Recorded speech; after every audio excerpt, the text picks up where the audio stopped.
You got the PTIs in there? And they're coming soon?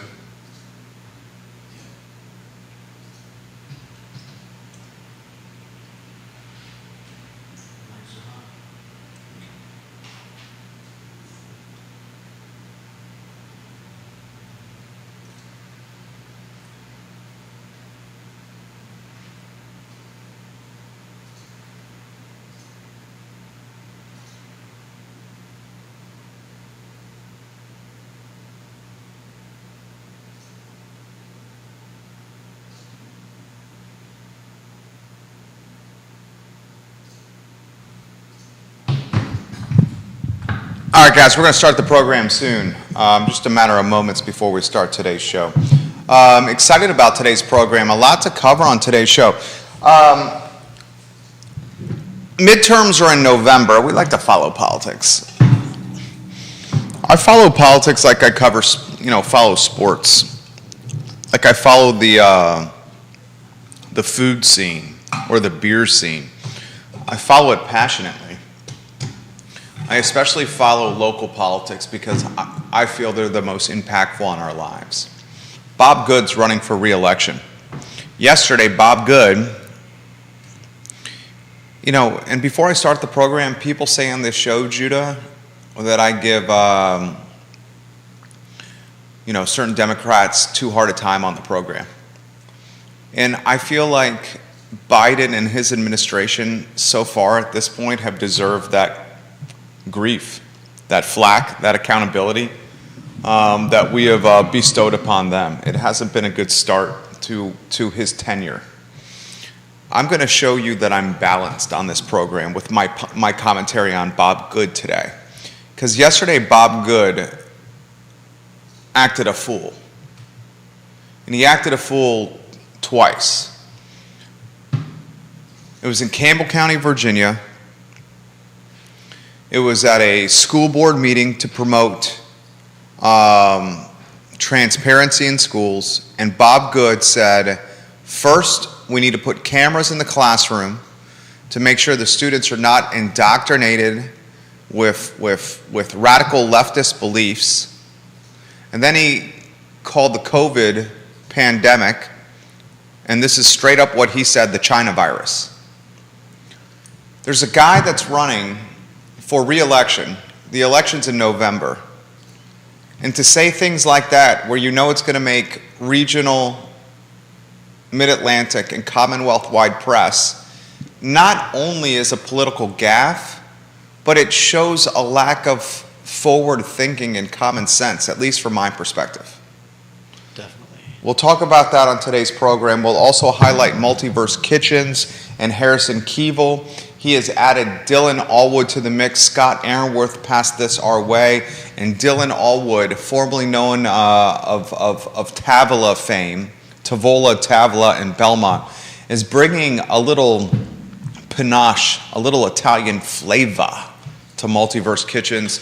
Travis Hackworth passed us a story of a Wisconsin company doing some big-time development in Danville.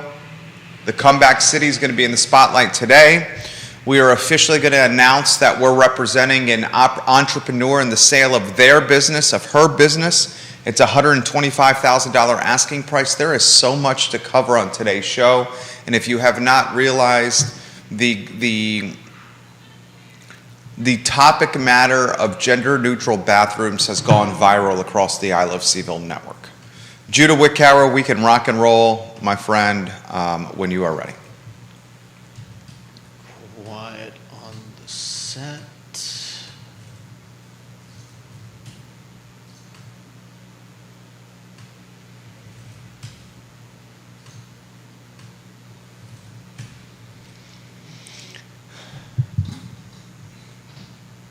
Good Thursday afternoon, guys. I'm Jerry Miller, and welcome to the I Love CVille show. Thank you kindly for joining us. It's a gorgeous Thursday in downtown Charlottesville, Virginia, in the Macklin Building, the home to the I Love CVille Network studio. A lot we're going to cover on today's program. I will offer commentary that is quite critical of Congressman Bob Good of the 5th District. after not one but two political gaffes, not one but two open your mouth and insert your foot moments, not one but two awkward and cringe-worthy comments that have left me befuddled, frustrated, in disbelief, disgusted, disturbed, uncertain, fearful, all of the above.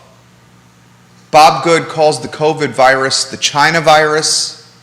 Bob Good insists that cameras should be put in public school classrooms so students and teachers and TAs and assistants and administrators can be tracked.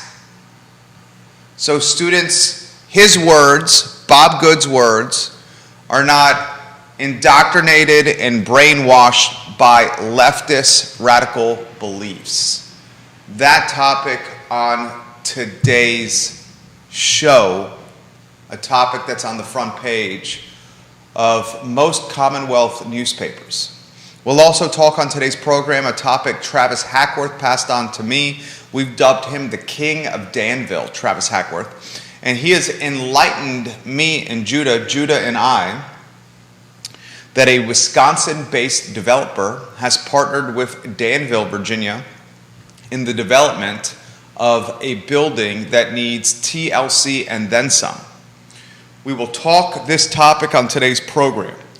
We will also chatter Scott Aaronworth's topic. He's the King of Virginia Beach. Scott Aaronworth, an Esquire from Virginia Beach, often takes trips to Charlottesville, which he calls, quote, foodcations.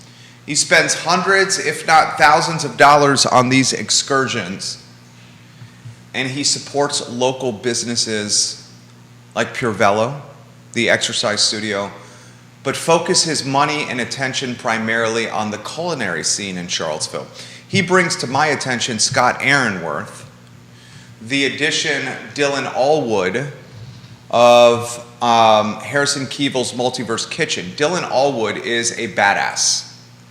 Dylan Allwood cut his chops and really built a name and a reputation for himself as the executive chef, the head chef at Tavola in Belmont, the Italian restaurant that is a local's favorite. One of the best of the best is this tiny seat Italian restaurant tucked away in downtown Belmont, nondescript from the outside, but once you get within the friendly confines of this Italian eatery, you realize the custom nature of the cuisine. You realize the pasta is made daily, the sauce is made daily, the specials on the menu change daily. Dylan Allwood cuts his teeth at this restaurant. He takes a brief hiatus outside of the Central Virginia and Charlottesville food scene, and now he is back at Multiverse Kitchens with Harrison Keevil. Harrison Keevil is running a handful of brands out of one restaurant, Ghost Kitchen Brands. The umbrella name is Multiverse Kitchens. Dylan Allwood is bringing the Tavola flavor to the menu at Multiverse with what looks like a spaghetti carbonara dish with Edwards, Virginia smoked house bacon, Judah. I mean, if you got the picture, put it on screen. It's making me freaking hungry, Judah. I mean, I could gobble this up all single day. It's a special starting tonight. What really intrigued me about this, they create demand by putting in the copy of the Facebook post and the Instagram post that only 8 portions will be for sale. I freaking love it. Dylan, welcome back to Charlottesville. Harrison, a tremendous addition to your team. Interestingly, Dylan Allwood and Harrison worked together at Brookville Restaurant, the restaurant Harrison owned and operated on the Charlottesville Downtown Mall, the old Bebedero, the upstairs location. More topics we're going to cover on today's program, folks. We'll let you know about a business we're officially representing in the sale of their locally owned company. It's going to be the One Bridal Salon at $125,000 in asking price. She has $70,000 in inventory. Judah was there late last week taking photos and video. The listing for this business you can find on iloveseville.com. In fact, I'll give you the specific URL, iloveseville.com/the One Bridal Salon for sale. $70,000 in inventory, $125,000 asking price. A business that's been in operation for years at a location in Midtown that is easy to get to with parking directly next to it. A rent payment of just $3,000 in a space of business that has just one competitor locally. And I want to correct myself, $75,000 in inventory and an asking price of $125,000. We will welcome the owner of this business onto the I Love Seville show perhaps as early as next week. This is an opportunity, a primo opportunity. All right, I want to get to Bob Good first. We'll start with a two-shot, if we could. We thank Skooma Boutique Dispensary for being a part of the show. Skooma Boutique Dispensary, the best dispensary in Charlottesville, is on the downtown mall and on Elliowood Avenue. It's Skooma Boutique Dispensary. We also encourage our friends, our viewers, and our listeners, Judah, to try the fantastic restaurant at the Clifton. The Clifton, 10 minutes from Charlottesville, has got an intimate bar, a chef of James Beard-like talents, and a menu that is custom, delicious, and approachable. The Clifton, 10 minutes from Charlottesville in the Keswick area. Good, first. I'll set the stage. You offer some thoughts, some comments, some commentary. I have some as well. Bob Good on Monday is at a Campbell County School Board meeting. They're talking school future, transparency in schools. Bob Good literally says that cameras should be installed in the classroom. I'll read the direct quote for the viewers and listeners. Quote, "I've been an advocate for the past few years since the China virus first hit our shores 2.5 years ago for cameras in the classroom," end quote. I want to highlight and emphasize this on the show. We offer fair and balanced commentary. We go after Dems when they make mistakes, and Republicans when they make mistakes, independents when they make mistakes, libertarians when they make mistakes, and socialists when they make mistakes. We hold people accountable. We do not care what party you're affiliated with. Referring to COVID as the China virus is distasteful. Insisting that cameras be in the classroom so children and teachers and administrators and leadership can be monitored through a camera lens, so leftist, radical, educational indoctrination does not happen, is nauseating and obscene. Distancing politics from schools is paramount and a must. And the most shocking thing of this, even if he feels this way, to make these comments, let's see, August, September, October, 3 months and change before he's running for re-election, shows to me a lack of common sense. I mean, basically, that's how I think of our entire political class. Lacking in common sense, tone deaf, and I think self-interested is probably the way I would describe them most accurately. I have a hard time even understanding or comprehending the comment of the China virus, and a hard time understanding or comprehending the classrooms and schools to basically spy on teachers and administrators and students to prevent what he calls leftist indoctrination in our educational school system, public school system. I mean, I kind of understand where he's coming from in that regard. I don't understand at all. I cannot comprehend in the least, as a parent, that comment. I cannot comprehend in the least. So you don't know about critical race theory? I'm very well aware of critical race theory, So that's but the what I- idea of that's what I having mean. a camera in a classroom to spy on my kid or my teacher is absurd. I know. That's not what I was talking about. But I'm very well aware of what CRT, the foundation of CRT is, and how CRT is very divisive in nature for a large portion of the community. And this commentary is not about critical race theory. This commentary is about spying on children. you're kind of off. No, I'm not off. The underlying is about critical race theory. If you read what he's talking about, it's talking about parents having a view on classrooms so they know what their kids are being taught and they can make sure it's not critical race theory.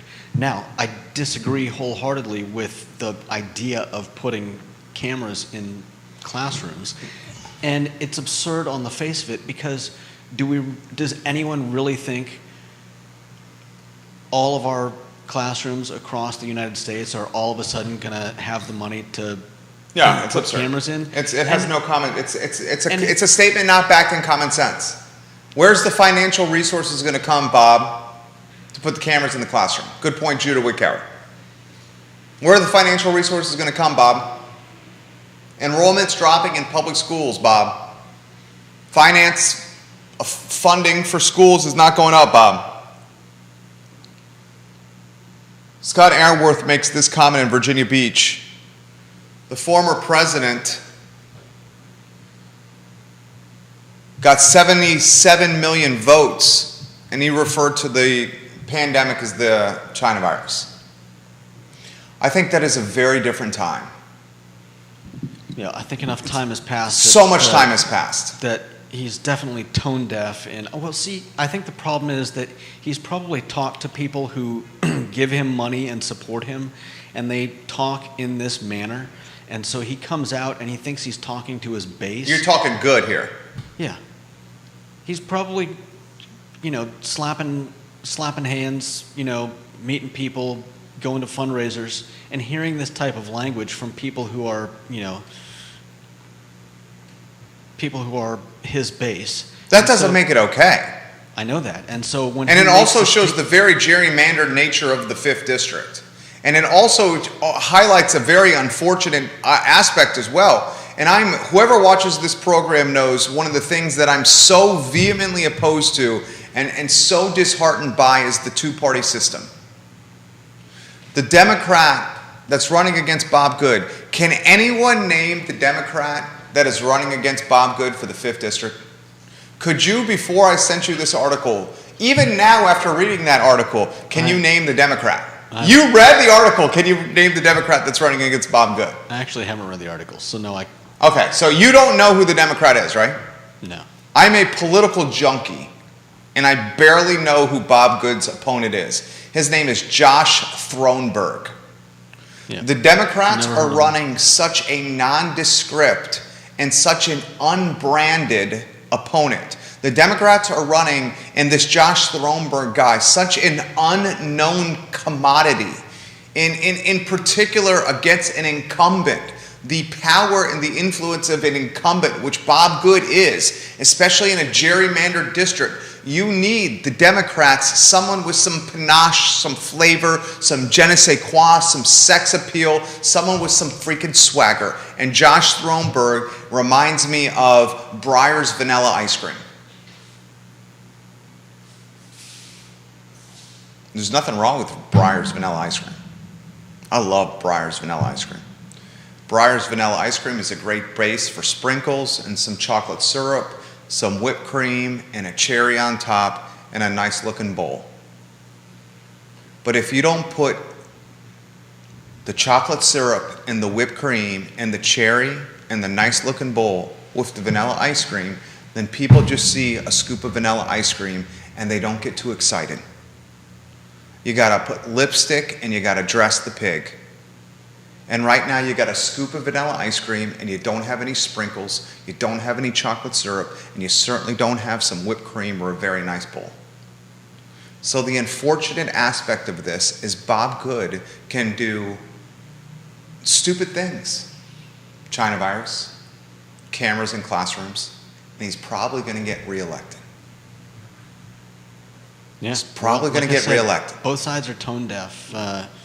This guy has no idea what he's saying, and the other side is, like you said, they're trying to give you a McDonald's burger when your other option is, like a gourmet steak dinner at a high class steak restaurant. You trying to make a metaphor there? Is that what you're doing? Was that your attempt at a metaphor? Possibly. Very, very well done there, John Steinbeck. Very, very well done. Very, very well done. The next great American novelist, Judah Wickham. Very, very well done. Shame on good. And anyone who watches the program, I want you to hear the first 15 minutes of today's program and how I offered very critical and accountable commentary on Republicans. The show offers fair accountability commentary on both parties. And if you want to call it a third party or a fourth party with libertarians and socialists, we've held them accountable as well. I say this all the time. People ask me this all the time. Which party do you most identify with? I most identify with the party of common sense. And sadly, that party hasn't been around in decades. The party of common sense where the government stays out of your business. The party of common sense where the government runs as a small business. The party of common sense where the government looks for incremental tax dollars to alleviate the burden on you, the homeowner, the car owner, the truck owner, the business owner, incremental sources of revenue.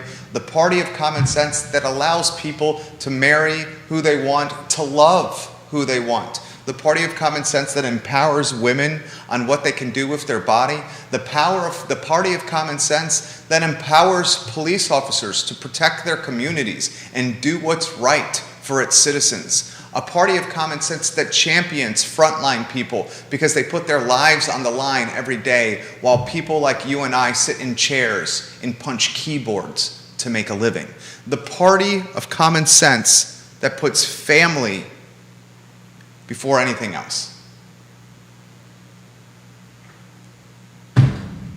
That's just me.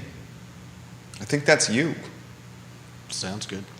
I think that's most people. I think that's most people. I really do think that's most people. I think we're much more of a centrist society than we even realize. We're way more centrist than we realize. We're just divided by two parties in a social media culture that likes to magnify divisive content and make it go viral. Certainly true. Right? We're being exploited. Beth Marcus, welcome to the program. We love you, Beth. Philip Dow, the King of Scottsville, welcome to the program. Thank you kindly for joining us. Daniel Pettit, my friend, welcome to the program. We love you, DP. Thank you, Philip. Thank you, Philip Dow. Thank you very much.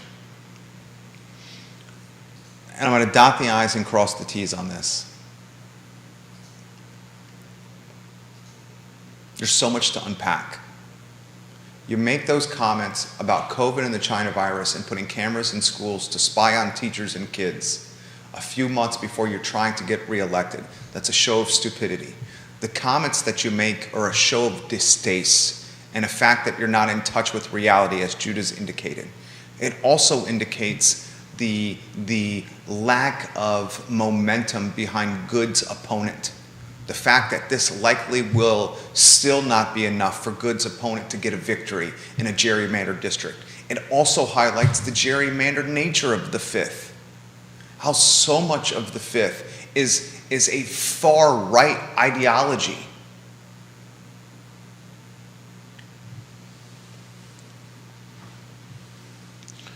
All right, next question. That's exactly right, Bill McKenzie. Wild Bill McKenzie put this in the feed. The centrist population, this group in the center that I think most of us are, this party of common sense people, Bill McKenzie has called it the silenced majority. And he's so right. This is a perfect little exit off my initial monologue. This is like the first exit off my initial monologue. You know why the majority is silenced in this country?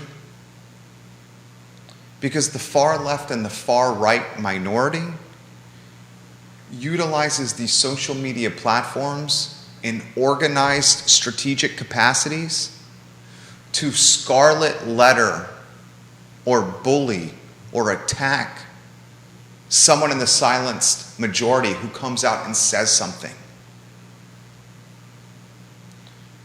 The socialist group in Charlottesville is not deep in size, but they're organized and they're strategic and they understand social media from a bullhorn standpoint, and they can organize to go after someone. It's definitely true. That's why folks fear speaking out against this kind of stuff. Oftentimes, anonymity is safety. No, that's definitely true. I mean, And the problem with anonymity being safe is your true leaders choose not to be at the forefront of change because they prefer the anonymity and the safety. Maybe that's not a true leader then. Anything you want to add to that? yeah, the way I see it is, I think a lot of times the middle of the road thinker just is not the type of person or personality that is willing to go through the crap that it takes to climb the political ladder.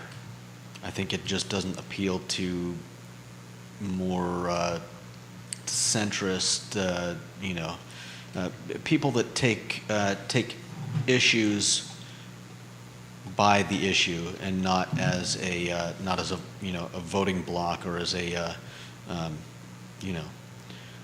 right All right. speaking point. Oh, I'm sorry. No, come on. What are you trying to say here? I'm trying to say that most people that are centrists who deal with issue by issue rather than just this is right, this is left, are not the type of people that are interested in going into politics. You know what I think it is? Look at the people that are in the centrist, the silenced majority, as Wild Bill McKenzie has described them, the silenced majority has a foundation, as I've indicated, of common sense. And would common sense say, take a job as a city councilor and get paid $18,000 and work 30 hours, 40 hours a week, and have half the community hate you? Would common sense say, take a job as an Albemarle County Board of Supervisor and get paid $17,000 a year and have half the community hate you and the other half is lukewarm about you? Would common sense say, run for delegate as Sally Hudson has done and be in Richmond for weeks at a time for peanuts from a pay standpoint? I mean, it's not until you get to Congress. I mean, Bob Good's probably clocking what, $150,000 a year? Can someone look this up for me? I don't know this off the top of my head. Bill McKenzie, Dan Pettit, Beth Marcus, Phil Dow, Scott Aaronworth. Can someone look this up for me? Vanessa Parkhill. How much did Bob Good make in his first 2 years in Congress, representing the 5th District? I would bet you it's about $150,000. And he got benefits for him and his wife. Can someone give me that information? I would bet you it's can you find that, J-Dubs? 150. How much is a first-term congressman or a first-term congresswoman make? Look, Google search that. How much does a first-term congressman make? I bet you it's 150 G's a year plus benefits. And if memory serves correct, if my memory from AP US history and Mr. Joyce's class at Walsingham Academy is correct, if you win back-to-back terms as a congressman, and remember, one term is only 2 years, the second term is 2 years. If my memory from AP US history is correct, if you win back-to-back terms, you're guaranteed $150 or $100 and some $1,000 your yearly pay for the rest of your life. As of 2020, the annual salary for any congressman, congressperson, from first-term representatives to the most senior members, except those holding leadership positions, was set at 174,000. Okay, I said 150. It was 174. That's pretty damn good. Price is right. Bob Barker would be given a fist bump and a chest bump right there to me. That is, I was close. Now look this up. If you win 2 terms, as a congressman, I believe you are paid your yearly salary, your average of your 2-term yearly salary for the rest of your life. See if you can find that.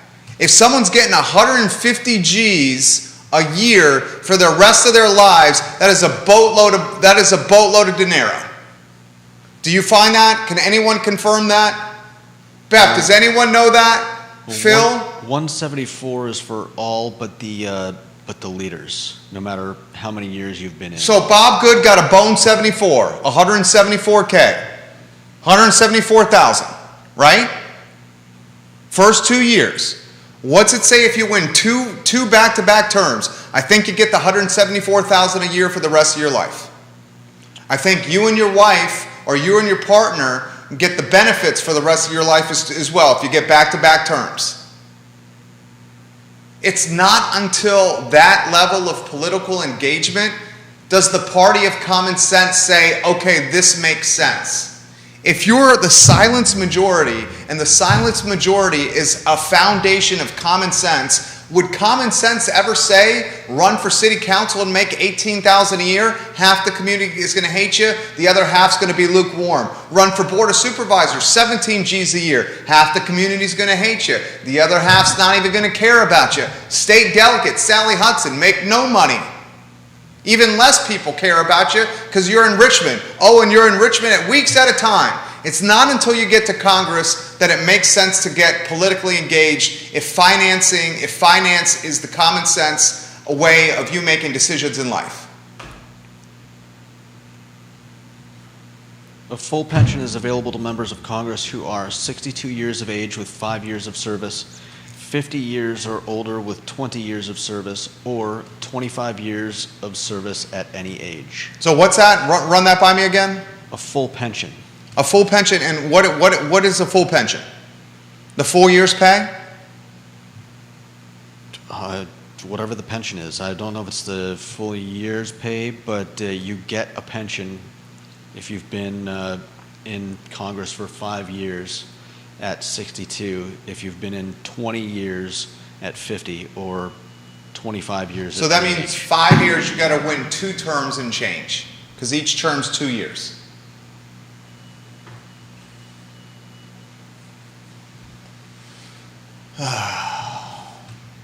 All right, we'll get to some comments. Got a lot of comments coming in. King of Redfields, Bob Yarborough, has this.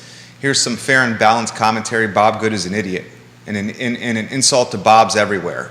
Bob Yarborough said Bob Good is an insult to Bobs everywhere. That's funny. We're sorry, Bob. I'm sorry. Bob Yarborough, you're a cool dude. You are. I would hang and drink beer with you, Bob Yarborough, and listen to music and chill with you, homie. I would not with Bob Good. He said he's embarrassed he's my congressional representative. The King of Redfields just said that. The King of Greenwood said, I suggest we put a camera in his office. Yeah, see how he likes it. He says, to have minute-by-minute observation of teachers that make nothing is insane. Let's test that with our representative's office instead. I'm convinced we are all in that Sixth Sense movie and have no idea we are really dead. Good Lord, I hope that's not the case.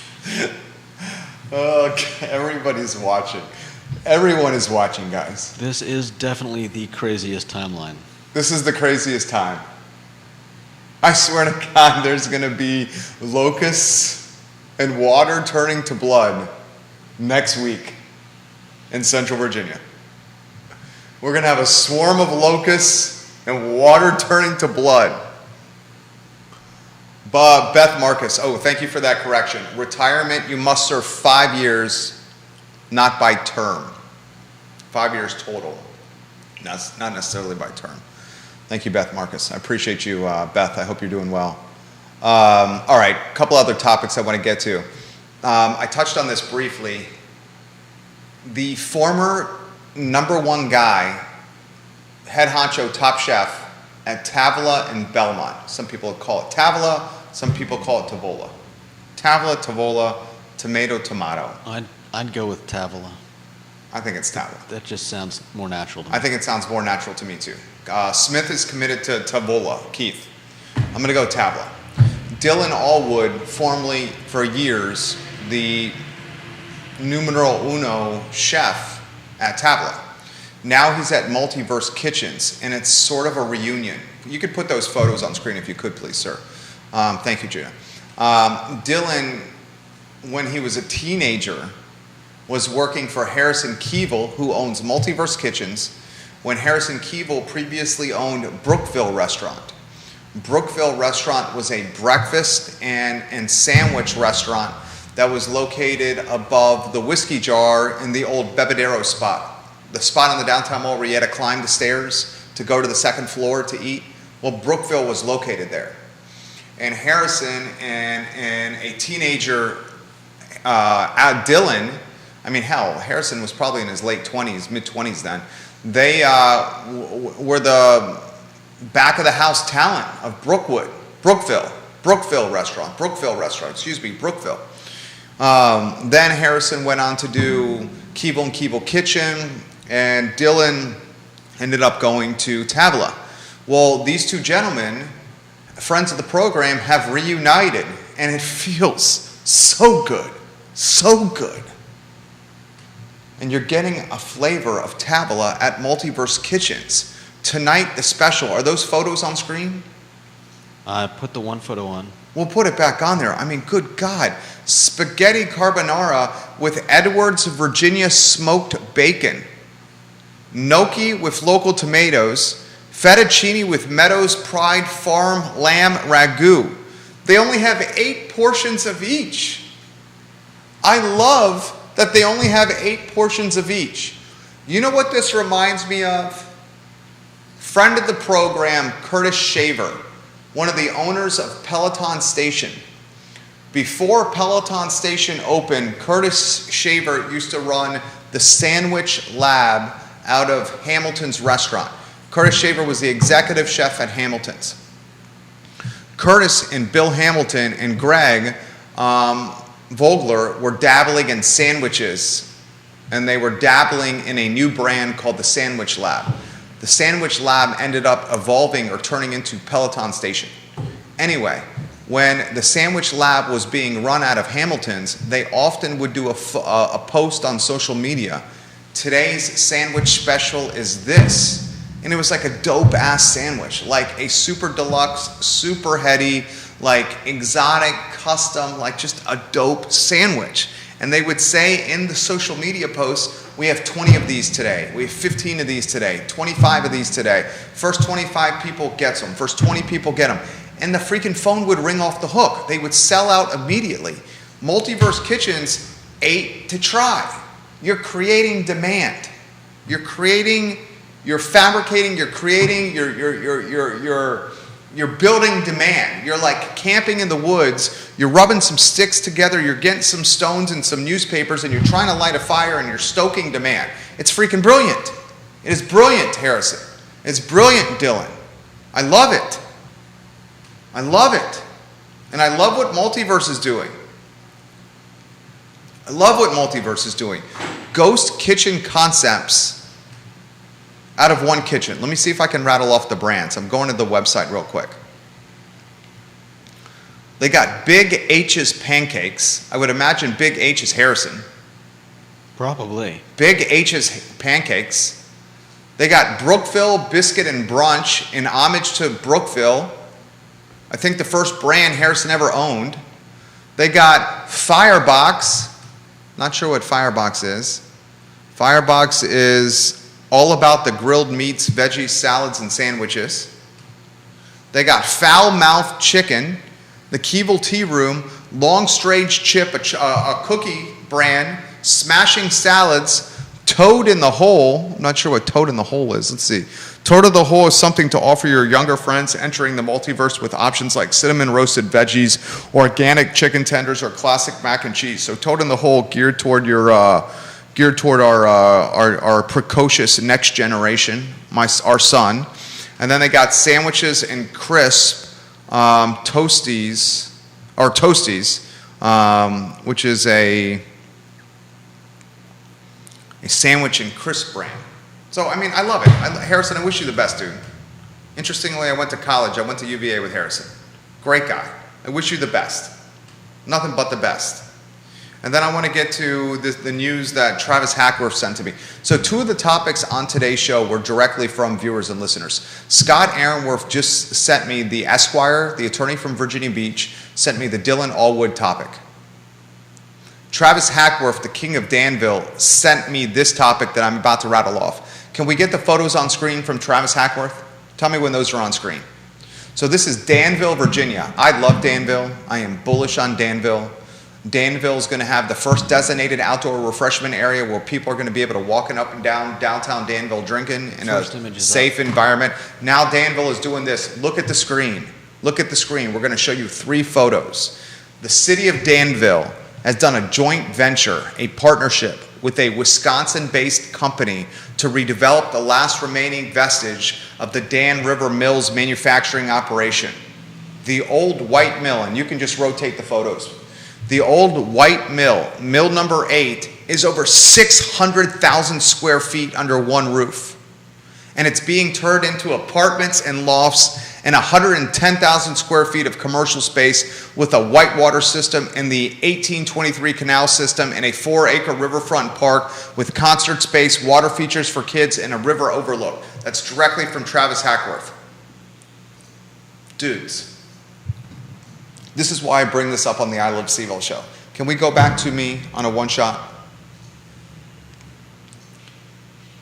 Elected officials must be open-minded to public-private partnerships. Public-private partnerships that can create economic advantages, built-in efficiencies, vertical integration tendencies, and save taxpayer dollars. I am bewildered. I'm confused, I'm flummoxed that a portion of our community is pissed off with Albemarle County for taking over the JCPenney and Fashion Square Mall as a headquarters for an aspect of their operations. This will save taxpayer dollars. Yes, it's a lot of money.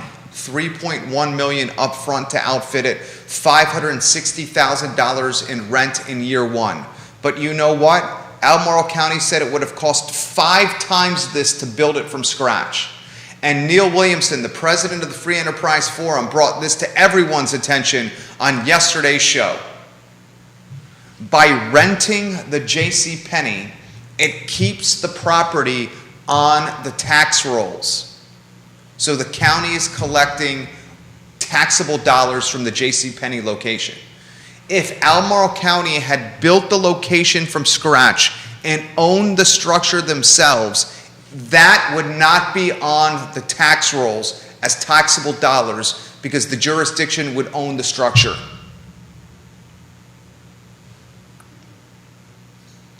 Public-private partnerships are a good thing for jurisdictions because they utilize human capital, experience, and talent from the private sector that may not be prevalent in the public or the government sectors. Wouldn't you want to form a partnership with an expert, a business, a team in the private sector, as opposed to asking government officials or public sector employed people to learn something from scratch? This is called common sense. The party of common sense. Oh, all right, let me get to some comments. Thank you, Travis Hackworth, for sending that to me. This show is dynamic and interactive. We're open-minded to topics and ideas. We crowdsource content and relay it to you.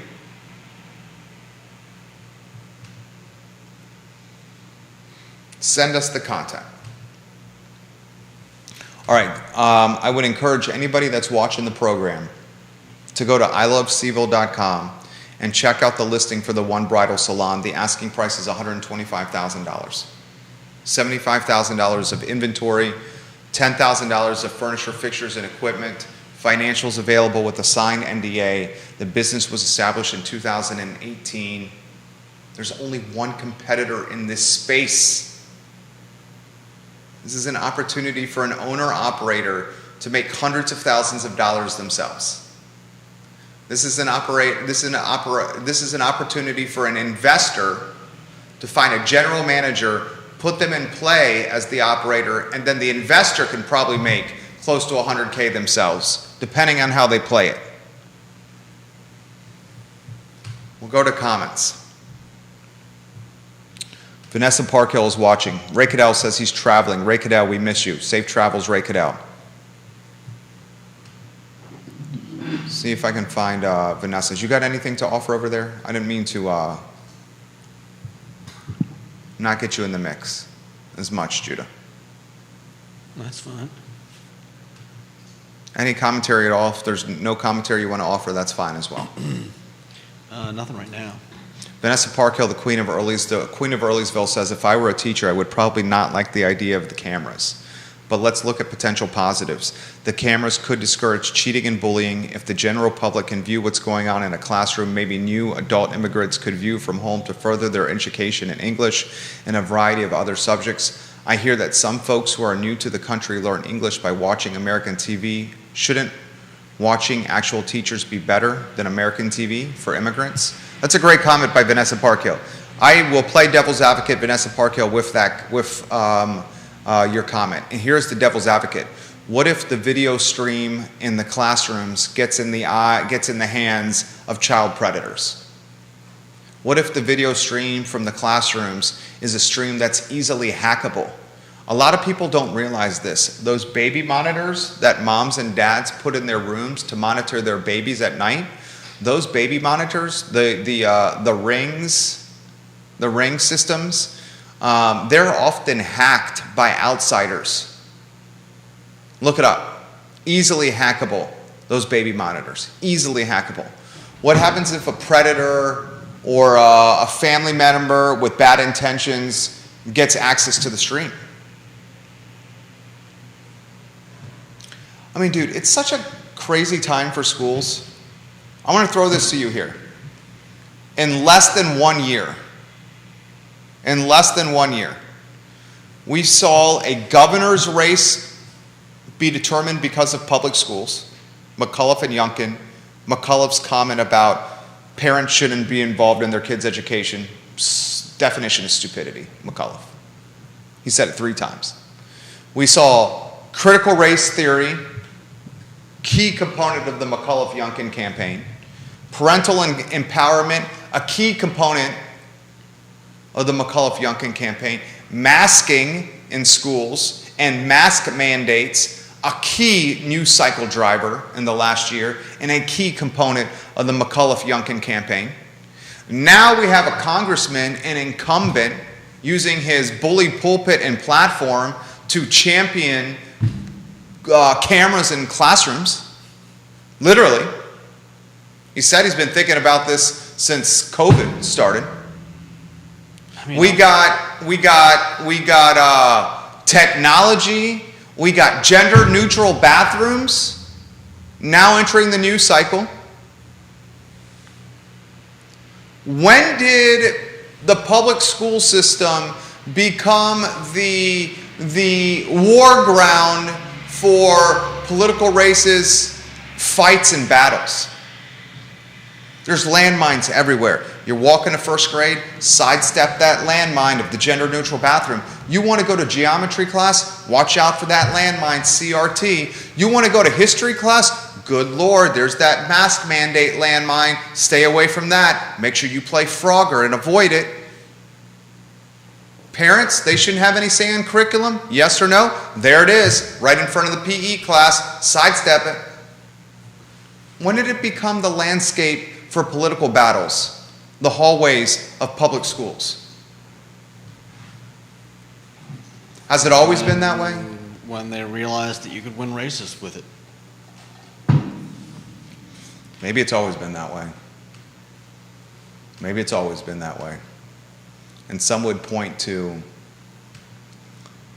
segregation in schools. And some would point to public universities like UVA that only permitted men. When my dad went to UVA, his first 2 years, only men were allowed in school, no women. It wasn't black or brown. It was white man, not even women. Maybe it's always been that way. Maybe it's always been that way. And that's a damn shame. All right. That's today's show. Judah Wickower is our director. He's the jack of all wit. My name is Jerry Miller. Just call it how I see it. Straightforward, from the heart, and from a lens of common sense and fiscally conservative mentality, socially liberal mentality, financially, physically conservative,